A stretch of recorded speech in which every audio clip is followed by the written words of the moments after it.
खींचो ना कमानों को, न तलवार निकालो, जब तोप मुकाबिल हो तो अखबार निकालो।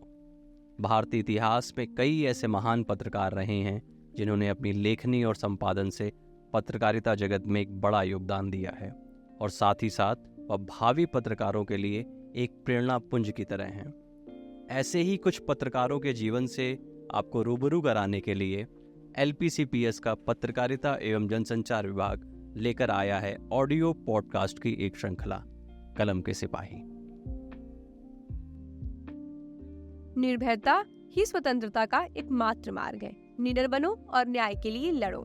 मैं अनुष्का सिंह, BGMC तृतीय वर्ष की छात्रा, और ये कहानी है पंडित मदन मोहन मालवीय जी की। पंडित मदन मोहन मालवीय एक महान भारतीय विद्वान, शिक्षाविद और भारतीय राष्ट्रीय आंदोलन के नेता थे। मदन मोहन मालवीय के चमत्कारिक कार्यों के कारण उन्हें पंडित और महामना की उपाधि मिली।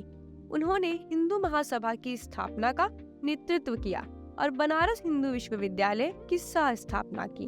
वे 1919 से 1938 तक BHU के कुलपति रहे। मदन मोहन मालवीय कई अखबारों से जुड़े रहे। 1919 में उन्होंने एक लोकप्रिय अंग्रेजी समाचार पत्र द लीडर की स्थापना की। 1924 से 1946 के बीच उन्होंने हिंदुस्तान टाइम्स के अध्यक्ष के रूप में काम किया। पत्रकार के रूप में उन्होंने वर्ष 1907 में एक हिंदी साप्ताहिक अभ्युदय की शुरुआत की, जिसे वर्ष 1915 में दैनिक बना दिया गया। इसके अलावा उन्होंने सन 1910 में हिंदी मासिक पत्रिका मर्यादा भी शुरू की थी। मालवीय जी हिंदी साप्ताहिक हिंदुस्तान और इंडियन यूनियन के संपादक भी रहे। वे कई वर्षों तक हिंदुस्तान टाइम्स के निदेशक मंडल के अध्यक्ष भी रहे। सन 2016 में भारतीय रेलवे ने मालवीय जी के सम्मान में वाराणसी से नई दिल्ली के लिए महामना एक्सप्रेस शुरू की।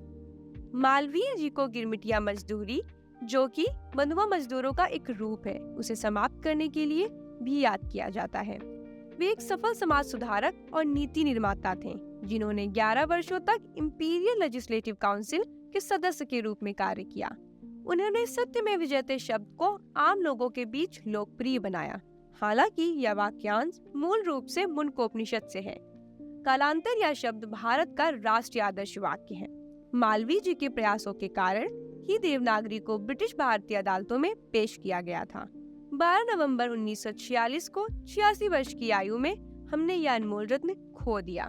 उन्हें 24 दिसंबर 2014 को मरणोपरांत सर्वोच्च नागरिक सम्मान भारत रत्न से विभूषित किया गया था।